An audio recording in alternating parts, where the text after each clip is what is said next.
स्वागत है आप सभी का BTS न्यूज़ में। इस वक्त हम लोग मौजूद हैं उत्तर प्रदेश के मऊ जनपद में। विधानसभा चुनाव हो चुका है 5वें चरण का। तो ऐसे में जो छठा और 7वां चरण है वो 4 तारीख को और 7 तारीख को 7वां ये हमारा मऊ इसमें आता है। तो ऐसे में अगर बात की जाए तो पूर्वांचल का जो मऊ जनपद ये है सबसे हॉट सीट माना जाता है, क्योंकि यहाँ से मुख्तार अंसारी 25 साल से विधायक हैं। तो ऐसे में हमारे साथ हर एक दल से जितने भी नेता हैं ये जुड़े हैं हमसे और हम इनसे बात करेंगे कि क्या माहौल नज़र आएगा जो 7वां चरण चुनाव होगा, इसमें क्या बदलाव होगा, 10 तारीख को किसकी सरकार बनेगी, किसका रिजल्ट घोषित होगा। सबसे पहले अपना परिचय दे दीजिए। मेरा नाम मोहम्मद अजमल अंसारी है। मैं MIM का ज़िला संगठन मंत्री हूँ। अपना परिचय दें। मेरा नाम सईदुर रहमान अंसारी है। मैं प्रदेश महासचिव हूँ कांग्रेस पार्टी में और दिल्ली विश्वविद्यालय का पूर्व छात्र नेता हूँ। मेरा नाम अली अहमद है। मैं MIM का नगर अध्यक्ष मऊ हूँ। अनवर अल्ताफ़ MIM से। सोहेब अंसारी मऊ का नागरिक हूँ। नेताजी अपना बता दीजिए। मेरा नाम शफीकुर रहमान पहलवान ऑल इंडिया मोमिन अंसार सभा का जिला अध्यक्ष हूँ और वार्ड सभासद प्रतिनिधि। मेरा नाम फैज़ान अली है। मेरा नाम शकील उमर है। मैं पीस पार्टी मऊ नगर का अध्यक्ष हूँ। अब बात की जाए कि मऊ जनपद से जो सुभाषपा से टिकट मिला है अब्बास अंसारी को, तो उनके जो नेता है या उनके पार्टी के लोग शफीकुर रहमान भाई मौजूद हैं, हम इनसे बात करेंगे और भी लोग हैं। पहले इनसे बात करें कि जो 25 साल से यहाँ से मुख्तार अंसारी विधायक हैं, अब उनके बेटे को अब्बास अंसारी को यहाँ से टिकट मिला है, तो क्या लगता है कि विरासत की जो सीट है वो दोबारा आएगी या फिर कुछ परिवर्तन होगा इस बार? हाँ, आपका बहुत बहुत शुक्रिया, आपने मुझे यहाँ बोलने का मौका दिया। देखिए, जो 25 साल से मुख्तार अंसारी को मऊ की जनता जिताती आ रही है, या लोगों की मजबूरी रही है, क्या मजबूरी रही है, लोग उनको जिताते आ रहे हैं। लेकिन इस बार जो उनके बेटों को टिकट मिला हुआ है मऊ की, मैं बता दूं कि जो गठबंधन के लोग भी हैं, जो सपा के लोग भी हैं, वो अंदर से नाराज़ हैं। और मैंने बहुत से फेसबुक पे मैंने देखा है, उन लोगों का जो मैसेज है वो बदलाव चाहते हैं, वो खुद करते हैं कि हमको बदलाव चाहिए, प्रदेश में भी बदलाव चाहिए और मऊ में भी बदलाव चाहिए। लेकिन चूंकि वो मजबूर है अपने पार्टी की वजह से, अपनी मुखिया की वजह से, वो खुल के नहीं आ पा रहे हैं। लेकिन वो अंदर अंदर मुखालफत कर रहे हैं, वो दूसरे लोगों को वोट करने की बात कर रहे हैं कि वो किसी तरीके से अब्बास अंसारी को यहाँ से हटाया जाए। ऐसे में जो आपके कैंडिडेट हैं मुनव्वर अली, तो किस तरह से ये अब्बास अंसारी को टक्कर देंगे? देखिए, हम लोग तो पूरी कोशिश कर रहे हैं और हमारी जो मुनव्वर अली साहब हैं ये काफ़ी मजबूती से चुनाव, पिछले बार देखिए उनको, अभी जो पिछली बार जो चुनाव लड़े थे वो इतनी मजबूती से नहीं लड़े थे, इसलिए इस बार उनका ऐलान हो गया है मीम पार्टी से। और मीम पार्टी के जो भी कारकुन है, जो भी कार्यकर्ता है, वो उनके सपोर्ट में जगह जगह कैंपेनिंग कर रहे हैं और मेहनत भी कर रहे हैं। उनके लिए हम लोग भी वोट मांगते हैं और उम्मीद है इंशाल्लाह वो पूरी टक्कर देंगे अब्बास अंसारी को और वो उनको यहाँ से हटाने की हम लोग पूरी कोशिश कर रहे हैं। और करीब करीब सभी पार्टी ये चाहती है कि ये जो अब्बास अंसारी है, या जो उनका जो पुश दर पुश चलता आ रहा है मामला, जैसे अब्बास अंसारी आज हुए, फिर वो उनका 20 साल चलेगा, फिर उनके लड़के आएंगे। तो क्या कहने का मतलब, यहाँ जो पार्टी के और भी जो पुराने नेता वो सिर्फ पार्टी की सेवा करेंगे, वो सिर्फ पार्टी के बढ़ावे के लिए, अच्छा ये पार्टी के लिए कोई ऐसा काम नहीं करते, पार्टी के बढ़ावे के लिए कोई काम नहीं, क्योंकि वो करेंगे कैसे? आज 5 साल इसमें है तो उस पार्टी के लिए काम करेंगे भी नहीं करेंगे, फिर दूसरी पार्टी में चले जाते हैं, फिर तीसरी पार्टी में चले जाएंगे। किसी एक पार्टी में वो मुस्तकिल रहते नहीं, तो वो पार्टी से उनका कोई लगाव नहीं है। वो सिर्फ किसी भी पार्टी में जाते हैं, सिर्फ चुनाव जीतने के लिए जाते हैं। वो चुनाव जीत जाते हैं तो उस पार्टी से उनका मतलब खत्म, वो फिर दूसरी पार्टी में चले जाते हैं। ऐसे में आप बताइए कि माघवेंद्र सिंह यहाँ से कैंडिडेट हैं, किस तरह से मऊ की जनता को अपने तरफ आकर्षित करेंगे? देखिए, कांग्रेस पार्टी का एक पुराना कल्चर रहा है कि हम वचन निभाते हैं, कहने से पहले करने का वादा करते हैं और दायित्व को निभाते हैं। और कांग्रेस पार्टी ने इस ज़िले का निर्माण कराया, इस ज़िले को शहर को ज़िला बनवाया। सृजन, निर्माण, विकास की जो बात है वो कांग्रेस पार्टी ने की। कल्पनाथ राय के मरने के बाद किसी एक प्रतिनिधि ने, जनप्रतिनिधि ने अगर विकास के नाम पे एक भी ईंट रखी हो तो वो ईमानदारी से आके बता दे। कल्पनाथ राय ने यहाँ 40 सब बिजली स्टेशन दिया, रेलवे स्टेशन दिया, स्टेडियम दिया, डिस्ट्रिक्ट दिया, सेक्रेटरीट दिया और तमाम चीज़ें जो आप शहर के अंदर देख रहे हैं, फ्लाईओवर्स देख रहे हैं, वो सब स्वर्गीय राय साहब और कांग्रेस पार्टी की देन है। तो हम विकास के मुद्दे को लेकर चल रहे हैं, इंफ्रास्ट्रक्चर को लेकर चल रहे हैं, एजुकेशन को लेकर चल रहे हैं, हेल्थ को लेकर चल रहे हैं, हम youth empowerment, youth fundamental rights की बात कर रहे हैं। हम चाहते हैं कि शहर से जो 1000, 2000, 3000 किलोमीटर लड़के पढ़ने के लिए जा रहे हैं उनके लिए मेडिकल यूनिवर्सिटीज़ होनी चाहिए, इंजीनियरिंग कॉलेजेस होने चाहिए। हमारा दुर्भाग्य है कि 22 लाख के ज़िले में एक मेडिकल कॉलेज नहीं है, जबकि हमसे पिछड़ा हुआ गाज़ीपुर का ज़िला और आजमगढ़ मेडिकल कॉलेजेस हैं। हमारे लिए दुर्भाग्य की बात है ये। और यहाँ की जो लीडरशिप है लोकल, जो 25 सालों से पिछले उन पब्लिक को ये समझा रही थी कि ये दलाल हैं, ये हत्यारे हैं, ये अपराधी हैं, ये फलां हैं, ये फलां हैं, ये ढिमका हैं, और उन बसपा के मतलब कि वर्तमान समय में बसपा के सांसद अफजाल अंसारी को 2017 के चुनाव में इसी गठबंधन और सपा के लोगों ने गाजीपुर के प्रिंस सिनेमा हॉल का टिकट ब्लैकर तक कहा। और दलाल का आज क्या यहाँ गठबंधन के और समाजवादी पार्टी के खास तौर के नेताओं को क्या ऐसी मजबूरी पड़ गई कि कल तक जिनको दलाल कर रहे थे आज उनकी दलाली और गुलामी भी करने पे मजबूर है। पार्टी से कौन सा ऐसा तमगा लेना है वफादारी का कि कौम को पिछले 25 साल से ठगने का काम कर रहे हैं। दारा सिंह चौहान यहाँ से सांसद हुए, वो कुछ नहीं करे। 2014 में बीजेपी को हराने के नाम पे 2014 में हरिनाम नारायण जैसे बेइज्जत और क्या कहते हैं कि लुच्चे आदमी को देश के पार्लियामेंट में प्रतिनिधित्व करने के लिए भेजा। 2004 में यहाँ से चंदेव राजभर को सांसद बना दिया। 2019 में एक बलात्कारी को यहाँ से सांसद बना दिया। और आप हाथरस, कठुआ और दूसरे मामलों पे कैंडल मार्च निकाल के लोगों को प्रेरित करने का और लोगों को जागरूक करने का काम करते हैं और अपना प्रतिनिधि खुद बलात्कारी बनाते हैं। ये दोहरे चरित्र की कब तक रिवायत चलती रहेगी। और मुख्तार अंसारी ईमानदारी से बता दें कि अपनी सुरक्षा और अपनी सेफ्टी के अलावा उन्होंने 25 साल में हम युवाओं को, यहाँ के लोगों को, यहाँ की मूलभूत समस्याओं पर दिया क्या है। 17 साल से सदन में जिस विधानसभा की और जिस विधायकी की सीट से लोगों की आवाज़ें और उनके मसाइल हल नहीं हुए, आवाज़ नहीं गूंजी, हम ऐसे प्रतिनिधि को कब तक बर्दाश्त करेंगे। 1994 से बीजेपी हराने के क्या लगता है कि माघवेंद्र जी अगर जीतते हैं तो क्या काम होगा? माघवेंद्र जीतेंगे चुनाव तो 3 महीने के अंदर विकास का जो पहिया रुका इंफ्रास्ट्रक्चर वो चालू हो जाएगा। और आप देखेंगे राय साहब के जाने के बाद जो काम अधूरा था 3 महीने के अंदर हमारा वादा है कि वो काम हो जाएगा। और नहीं होगा तो पिछले 5 साल के अंदर आप वापस कर दीजिएगा। अपना प्रतिनिधि रहेगा तो अपने बीच का रहेगा और हम जब चाहेंगे। और एक आखिरी बात, जब एसपी ऑफिस के सामने आपके विधायक का निवास होगा तो एसपी और जिला प्रशासन की इतनी हैसियत नहीं होगी कि शहर के नागरिकों के खिलाफ उत्पीड़न और अत्याचार और फालतू और फर्जी मुकदमे दर्ज करके उनके साथ उत्पीड़न किया जाए। और ये शहर का युवा जाग चुका है और इनका बोरिया बिस्तर लपेटने की पूरी तैयारी है। जितनी भी मसलहत जिन लोगों की भी है वो अपनी जेब में और अपने घर में रखे। हम लोग को मसलहत नहीं चाहिए, हमको विकास चाहिए, इंफ्रास्ट्रक्चर चाहिए, हमारी सुरक्षा चाहिए, हमारे अधिकार चाहिए, हमारे सम्मान चाहिए और हमारे हक और हुकूक की बात चाहिए। हमें वो नहीं। ऐसे में हमारे साथ ये बताइए कि सबसे पहले कि अब्बास अंसारी यहाँ से उनको टिकट मिला है तो कैसे, मतलब जैसे कि और भी दल हैं उन पे आरोप लगा रहे हैं कि अभी तक कोई मऊ में विकास नहीं हुआ और मुख्तार अंसारी 25 साल से विधायक हैं, उन्होंने भी कोई विकास नहीं। क्या लगता है कि अब्बास अंसारी विकास कराएंगे? देखिए, अब अब्बास अंसारी चूँकि अब बाहर रहेंगे, मुख्तार अंसारी तो जेल ही में है, ये सच्चाई है। और जेल में रहने वाला आदमी के तमाम तरीके की मजबूरियां होती हैं। और यहाँ कभी बसपा के समर्थन से, कभी बसपा सपा का समर्थन से यहाँ के लोग चुने गए। उसमें हमको 25 साल विकास के मुद्दे पे बात नहीं, चूँकि हमारी नीचे से ऊपर तक जो हमारे एमपी हुए उसका भी वही हाल, वो हर किसी भी दल के रहे हों। और एमएलए के यहाँ के सबसे अहम मुद्दा बुनकरों का है। और बुनकर को मुख्तार अंसारी जब पहली मर्तबा चुनाव लड़े तो यहाँ के लोग जो आज बुजुर्ग की पोजीशन में चले गए, अधेड़ हो गए, वो सबसे ज़्यादा यही कहे कि आपको क्या चाहिए शाही कटरे में। तो उस वक्त हम लोग विधायक जी के साथ नहीं थे, तो यहाँ के लोग यही कहे कि हमको बिजली चाहिए, लाइट चाहिए। तो उस पे वो 10 साल तक ध्यान दिए और सरकार चाहे सपा की थी, बसपा की थी, उनका जलवा था। मऊ शहर के अंदर बिजली पे वो ध्यान दिए, इसमें कोई इनकार नहीं है। अब यूनिवर्सिटी चाहिए तो इसमें स्टेट गवर्नमेंट और मरकज़ का दोनों का सहयोग होता है और रहता है।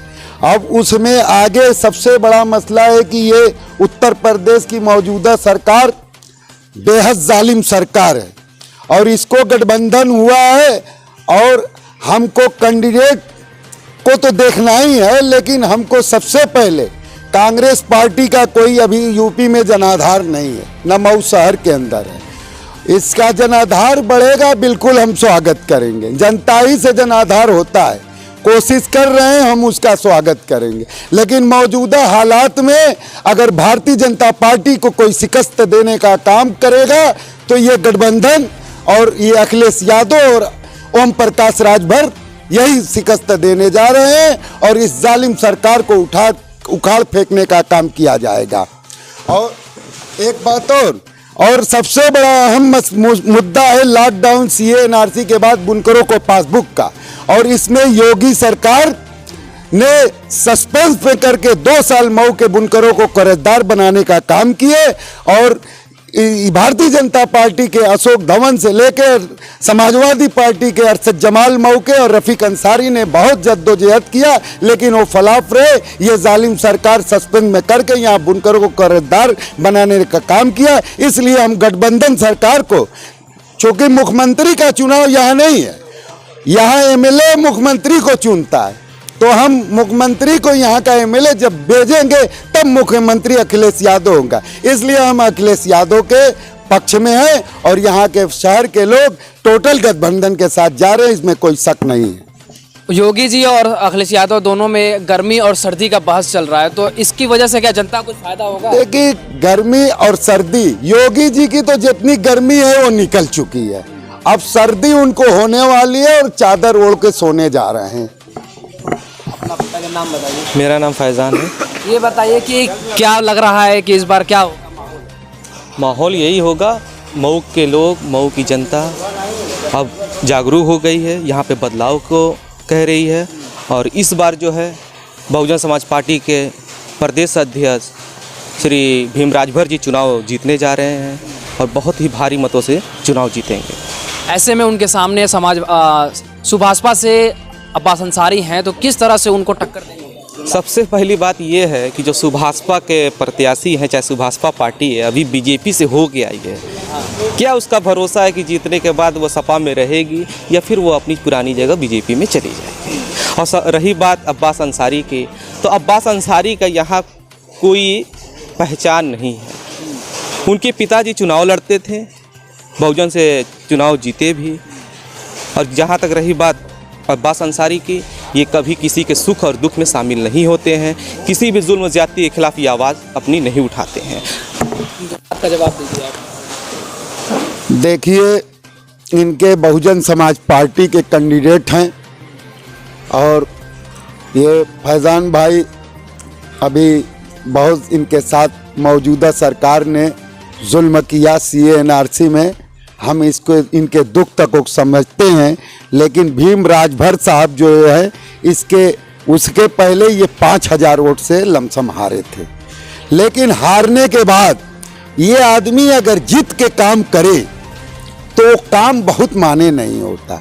ये संघर्ष करते, जैसे अल्ताफ अंसारी ने 2 बार चुनाव लड़ा, बुनकरों को टिकट मिला, अल्ताफ अंसारी ने काम जीत नहीं सके, लेकिन अल्ताफ अंसारी ने देखा। लेकिन भीम राजभर हारने के बाद भी उनको दिखाई नहीं। इसलिए मैं इनकी बात से सहमत नहीं हूँ, बस इनसे सहमत हूँ कि ये शहर के अंदर बहुत जुल्म ज़्यादा। ये बताइए कि इनके ऊपर एनएसए लगा था, ये लोग जेल में थे, एमआईएम से आसिफ चंदन भी जेल में थे, वर्तमान में मुख्तार अंसारी यहाँ से, लेकिन कोई मदद उन तक नहीं। मुख्तार अंसारी के लोग जमानत में और सब में सहयोग किए, चूँकि दहशत इतनी थी कि सब लोग खुल के नहीं, लेकिन जमानत में सहयोग किए। दरोगा सिंह उन्हीं के वकील हैं सब। देखिए मैं एक बात बता दूं कि मुख्तार अंसारी की जहां तक बात है, जितने भी केसेस हमारे ऊपर लगे या और तमाम मऊ के नौजवानों पर जो केसेस लगे, वो मुख्तार अंसारी के नाम पर ही केसेस लगे। हमें मुख्तार अंसारी का गुर्गा बताया गया, हमें मुख्तार अंसारी का संबंधी बताया गया। और जितने केसेस, चाहे वो 5 मुकदमा हो, गैंगस्टर हो, गुंडा एक्ट हो, रासुका हो, चाहे हमारी हिस्ट्री सीट खोली गई, सब मुख्तार अंसारी से। और हालांकि हमारा मुख्तार अंसारी से 200 कई कोस दूर का फासला है। और मुख्तार अंसारी के यहाँ से रहने की वजह से यहाँ के मुस्लिम नौजवान लड़कों का, मुस्लिम लोगों का बहुत ही काफ़ी नुकसान हो रहा है। ये बताइए कि आप किस तरह से मऊ के जो चुनावी माहौल को देख रहे हैं? देखिए, मऊ का जो चुनावी माहौल इस वक्त है वो बदलाव चाहता है, और हमारे गठबंधन थे जिसमें पीस पार्टी, एमआईएम, उलमा काउंसिल और वो भीमराज पर वो रावण साहब की पार्टी है, मिलकर चंद्रशेखर आज़ाद मिलकर के इलेक्शन लड़ रहे हैं। और चूँकि मुसलमानों का बेसिकली क्या है कि जहाँ तक मुसलमानों की रोज़ी रोटी की बात है, उसके साथ साथ मुसलमानों के अस्तित्व का भी हिंदुस्तान में एक तरह से सवालिया निशान लग गया है। और आज़ादी के बाद से जितनी भी हुकूमतें हिंदुस्तान में आई, चाहे वो कोई भी हुकूमत रही हो, धीरे धीरे वो मुसलमानों की जो कंडीशन है उसमें डिग्रेडेशन आता है। आप ये बताइए कि आप पीस पार्टी से हैं, अगर पीस पार्टी के जो कैंडिडेट हैं अगर वो जीत जाते हैं तो मऊ की जनता के लिए कितना कुछ काम करेंगे? सबसे पहले मऊ की जनता का जो सबसे बड़ा मसला है वो बुनकर कार्ड, वो जो बिल जो पासबुक है वो है। और सभी नेता ये दावा कर रहे हैं, क्या लगता है कि आप इस पे कितने खरे उतरे? एक बार जनता हमें मौका दे और इंशाल्लाह जैसे कि हमारे मुनव्वर नेता हैं, वो ज़मीन के नेता हैं, वो आवाम की बातों को, आवाम के मसाइल को जिस तरह से लड़ते हैं, इसमें कोई सबूत देने की ज़रूरत नहीं है। वो तो बगैर असेंबली में पहुँचे हुए, बगैर जीते हुए सभी काम कर रहे हैं। और यकीन मानिए कि अगर बगैर जीते हुए वो इस कदर काम कर सकते हैं, तो जब उन्हें पावर मिल जाएगा और जब हमारे गठबंधन का पार्टिसिपेशन हमारे गवर्नमेंट में हो जाएगा, तो हम किस कदर काम करेंगे।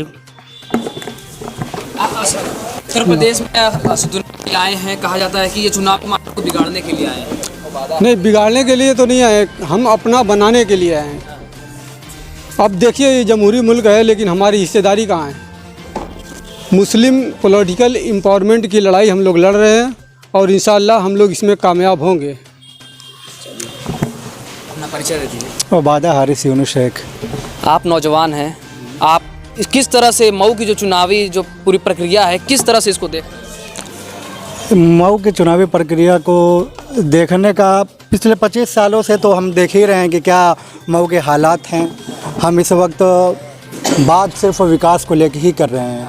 तो हमें ऐसा कैंडिडेट चाहिए शहर में जो हमारे शहर के हालात को देखे, जो हमारे साथ खड़ा हो। क्योंकि आप बहुत ज़्यादा पीछे जाने की ज़रूरत नहीं है। 2019 लास्ट से जो NRC का मामला हुआ, उसके बाद फर्स्ट लॉकडाउन और सेकंड लॉकडाउन में हम लोग शहर में वहीं पे मौजूद थे। चाहे ऑक्सीजन का मामला हो या किसी भी तरीके की परेशानियां मऊ में हो, तो हम जैसे नौजवान यहाँ पर जो मौजूद और जो शहर के लोग हैं वहीं यहाँ पे खड़े थे। कोई चाहे विधायक का कोई प्रतिनिधि हो या कुछ भी हो, वो हमारे साथ खड़ा नहीं था। हम ऐसे कैंडिडेट को चाहते हैं जो हमारे यहाँ खड़ा रहे, हमारी समस्याओं को सुने और उसका समाधान करे। यहाँ पे सभी पार्टी के नेता लोग मौजूद हैं, सभी के कैंडिडेट हैं। और ये बताइए कि कौन सा आपको नज़र में सही लगता है जो मऊ के लिए सही रहेगा? देखिए, हम पिछले 25 सालों से विधायक जी को देखते आ रहे हैं। अब उनके लड़के मैदान में उतरे हैं और जहाँ तक मुझे लग रहा है कि भीम राजभर से ही तो मामला रहेगा, इनका लड़ाई तो इन्हीं से रहेगी।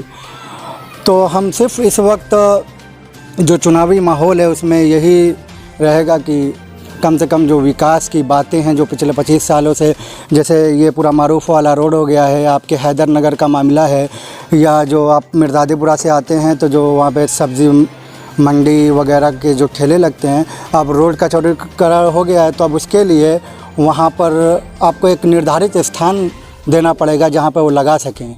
या माइनॉरिटी के लिए एक कॉलेज हो जहाँ पर हमारी लड़कियाँ जाके पढ़ सकें। क्योंकि आप देख ही रहे हैं कि कर्नाटका में हिजाब का मामला हो गया है और जिस तरीके से लड़कियों को टारगेट किया जा रहा है उस तरीके, तो यहाँ पर ऐसे मामले न हो। क्योंकि हमारे पास अगर LLB या MSc या कुछ भी करना हो लड़कियों को, तो हमारे पास ऐसा कोई भी कॉलेज नहीं है।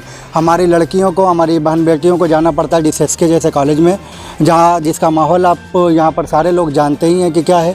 तो हम चाहते हैं कि यहाँ पे सदर के अंदर, ये पश्चिमी साइड में हमें एक, किसी से आपको कोई सवाल करना हो तो ये बता दीजिए। इनमें से किसी से हम इनमें से किसी से सवाल करके क्या करेंगे? कैंडिडेट होते हैं यहाँ पे, अब्बास हैं, मुनव्वर हैं, या जो भी है, ये वो बात वहाँ तक पहुँच सकती है? नहीं पहुँच सकती, किसी के ज़रिए बात नहीं पहुँचती है। हम ट्राई कर रहे हैं, पिछले 15 दिन से हम कोशिश कर रहे हैं कि अब्बास अंसारी आएँ और हमारे सवालों के जवाब जो हमें पूछना है वो हम पूछेंगे। वो उनको क्या बोलना है क्या नहीं, क्योंकि जब उनसे सवाल किया जाता है आप ही लोग सवाल करें। ऐसा तो नहीं ना कि अब्बास अंसारी मतलब जनता से सवाल से भाग रहे हैं? अब आप ज़्यादा अच्छी तरह जानते हैं कि आपने सवाल किया था, तो जब भी सवाल किया जाता है तो वो कहते हैं कि 7 मार्च को देख लिया जाएगा, 7 मार्च को रिजल्ट आएगा। हम 7 मार्च कल लेके क्या करेंगे? हमें अपने शहर के मुद्दे से मतलब है कि 7 मार्च को क्या देख लिया जाएगा? देखिए 7 मार्च को जो अब्बास अंसारी से जो सवाल किया जाता है, विकास के बारे में सवाल किया जाता है, वो तो जवाब दे नहीं पाएंगे। जैसे कहने का मतलब ये है कि अगर कोई इंसान हो तो आप उससे किसी बात पे अगर झगड़ा करते हैं तो वो यही कहेगा मैं तुमको देख लूँगा, मैं तुमको देख लूँगा। वो जवाब नहीं देगा, अबे क्या देख लोगे? वो कहे चल ठीक है मैं तुमको देख लूँगा। तो वो बात की जवाब नहीं दे रहे हैं, वही कह रहे हैं कि 7 मार्च को, क्योंकि वो ये जानते हैं कि मैं जीतूँ ना जीतूँ, वो ये सिर्फ वो ये जानते हैं, सोच रही है कि मऊ की जनता बेवकूफ़ जनता है, शायद हमको जिता दे। एक बात मैं कह रहा हूँ, इसलिए वो उनको ये यकीन है कि शायद मैं जीत जाऊं और अपने सवालों का मैं जवाब, क्योंकि उनके पास जवाब है ही नहीं। क्योंकि हर साल वो 5 साल का जो वक्त होता है, जब भी इलेक्शन होता है, वो वक्त पे दोनों भाई आते हैं। और पिछली बार मैंने देखा कि शायद उमर जो है वो कहीं विदेश में पढ़ते हैं, और उनकी मैंने बहुत सी वीडियो देखी ऐसी कि जो बताने लायक नहीं है, लेकिन वो सबको छुपा के और फिर हाँ। ये बताइए कि नेता लोग का कहना है कि मऊ की जनता बेवकूफ़ है, आप भी उसमें आ रहे हैं, जनता में आ रहे हैं, ये बताइए इसका हकीकत क्या है? तो इस बार हो सकता है समझदारी भरा फैसला ले लिया जाए। क्या फैसला होगा इस बार आपका? फैसला मऊ के हक में होगा इंशाल्लाह। क्या मुद्दा लेकर आप लोग वोट करेंगे 7 तारीख को? मुद्दा सबसे पहले यही कि विधायक हमारे बीच का होना चाहिए, हमारी ज़रूरतों पर वो आ सके। ये नहीं कि अभी आपने सुना कि विधायक जी ने बिजली के लिए बहुत काम किया, 2017 से 2022 तक भाजपा की सरकार रही, एक बार भी आपने जैसे लाउड स्पीकर पर रिक्शा पर बजा के हमेशा पिछली सरकारों में ऐलान होता था विधायक जी के अथक प्रयासों से, इस 5 साल में क्यों नहीं सुनाई दिया? तो विधायक ऐसा चाहिए जो हमारे विपरीत सरकार हो उससे लड़े, जब मन की सरकार रहेगी तब तो कोई भी मसला हल करा लेगा। ये बताइए कि पहले तो अपना किस पार्टी से थे आप? एमआईएम पार्टी से। एमआईएम से। ये बताइए कि असदुद्दीन ओवैसी जब मऊ में 4 तारीख को चर्चा हो रहा है कि 4 तारीख को आएंगे, तो क्या लगता है कि उनके आने से कुछ मुनव्वर जो अली हैं इनको कुछ फ़र्क पड़ेगा? बहुत फ़र्क पड़ने वाला है। अगर मऊ में आएंगे तो इंशाल्लाह कई गुना आउट बढ़ेगा मुनव्वर का। इनको कहा जाता है कि मतलब धर्म के आधार पर चुनाव लड़ रहे हैं। नहीं, ये बात गलत है, धर्म के आधार पर थोड़ी लड़ रहे हैं। विकास की बात करते हैं और जो उत्पीड़न हो रहा है उसकी बात करते हैं, ये तो इल्ज़ाम लगाया जा रहा है। बीजेपी की सरकार में अब तक कितना विकास हुआ ये आप बताइए इसमें? विकास कहाँ हुआ है? धर्म के नाम पे राजनीति कर रहे हैं। अगर भाजपा से अगर धर्म शब्द हटा दिया जाए तो राजनीति करने लायक ही नहीं है। बीजेपी के एक नेता हैं, नेत्री हैं, उन्होंने कहा कि बुलडोज़र तैयार है, मतलब वो नेता है, वो उन्होंने कहा कि जो राशन मिल रहा है मुफ्त में, राशन लेकर के ये मतलब नमक जो उनको मिला है उसकी नमक हरामी ना करें, मतलब इसको क्या कहेंगे इसमें जनता? नहीं, नमक खिला के नमक हरामी क्या बात है? ये तो धमकी वो दे रहे हैं बुलडोजर का नाम लेके, इस तरह से धमका के वोट थोड़ी पा पाएंगे वो। विकास करते तब ना वोट मिलता उनको। इस बार परिवर्तन होगा मऊ में? बिल्कुल, मऊ में तो होना तय है। कौन आएगा मऊ में? देखिए इस वक्त कैंडिडेट मुनव्वर से जैसा कोई है नहीं, ज़मीन पे लड़ने वाले नेता है, मेरे ख्याल में उससे सही कोई है नहीं। अगर जीतते हैं तो कितना बदलाव करेंगे मऊ का? आप देखेंगे बदलाव होगा, जो पिछले 25 सालों से नहीं हो रहा है अब शुरू होगा। आखिरी सवाल है ये, अखिलेश यादव से एक सवाल किया गया था कि हिजाब को लेकर के, जो एक पत्रकार ने सवाल किया कि हिजाब को लेकर के जो कर्नाटक में मामला चल रहा है उस पर अखिलेश यादव ने कहा कि हमको सुनाई नहीं दे रहा। अब वो नेताजी को अगर सुनाई नहीं दिया तो अब उनका मामला है, वो तो वही बताएंगे। समाजवादी पार्टी से आप भी हैं? समाजवादी पार्टी से हम नहीं है। समाजवादी पार्टी का हमारा गठबंधन का मसला है कि ये जीतने कुछ है, ये जालिम सरकार जाने के लिए हम अखिलेश यादव और गठबंधन के साथ हैं हम। और वो बड़ा जो मुद्दा है अखिलेश यादव का, तो अखिलेश यादव से सवाल जवाब आप कर सकते हैं। क्योंकि जो यहाँ पे बहुत से जो नेता, मऊ के पुराने जो नेता जो पार्टी को सींचने का काम करते हैं, 25 साल 30 साल से पार्टी को सींचते हैं, पार्टी को के लिए काम करते हैं, मेहनत करते हैं, लेकिन उनको इसका फल नहीं मिलता है। जब इलेक्शन लड़ने की बात आती है, जब इलेक्शन की बात आती है, तो जब वो गाजीपुर से आके मुख्तार अंसारी या उनके बेटे आके यहाँ चुनाव लड़ते हैं और वो चुनाव किसी तरीके से जीत भी जाते हैं और उसको वो सत्ता की मलाई का मज़ा वो लेते हैं, लेकिन जो पार्टी के पुराने कारकुन हैं उनको इसका कोई फ़ायदा नहीं होता, सिर्फ वो पार्टी की सेवा करते हैं। और यही हाल रहा तो सभी लोग सिर्फ पार्टी के बढ़ावे के लिए काम करेंगे, पार्टी के लिए काम करेंगे। जो पार्टी की जो सत्ता है, जो सत्ता की मलाई है, जो सत्ता की मज़ा है, जो सत्ता का जो की लेना है, लुत्फ़ लेना है, वो मुख्तार अंसारी और उनके ख़ानदान के लोग और उनके जो वर्षा है वो लेते जाएंगे। वो जैसा कि ये मतलब बच रहे हैं इस सवाल से। इसी के साथ ये वीडियो हम यहीं पे ख़त्म करते हैं। जैसे भी जितने भी दल के लोग थे, इनसे जो भी बात आपको समझ में आई और जो मतलब आपको सही लगेगा वो कमेंट करके बताइएगा। और इसी तरह आगे की वीडियो हम आपको देते रहेंगे, आगे की अपडेट देते रहेंगे। मऊ से मैं मोहम्मद रेहान, उत्तर प्रदेश मऊ से कैमरामैन धर्मेंद्र भारद्वाज के साथ।